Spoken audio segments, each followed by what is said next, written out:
ang naging pagbubukas ng taunang pagdiriwang ng Provincial Tourism Week sa Negros Occidental.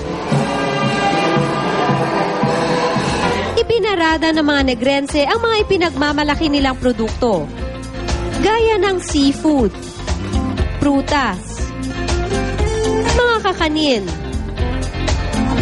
at iba pang masasarap at katakam-takam na putahe. We are hopeful gid nga ma-strengthen pag gid ang aton nga tourism industry because this is the time nga gamit man kita sa private sector, no? Bida rin sa isang exhibit ang iba't ibang obra ng mga Negrense. Meron ding palabas kung saan tampok naman ang mga katutubong sayaw.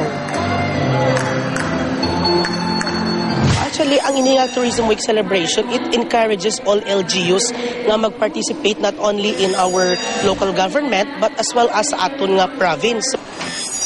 Bukod sa makulay na kultura at world-class na mga produkto, marami pa raw pwedeng ipagmamalaki ang Negros Occidental na napabilang muli sa mga finalist para sa Pearl Award for Best Tourism Practices in the Philippines ng Association of Tourism Officers at ng Department of Tourism. We are hopeful no nga we will be on the top 3 no sa bilog nga Pilipinas, and we are hopeful for that because ang aton entry is very competitive with the rest of the provinces.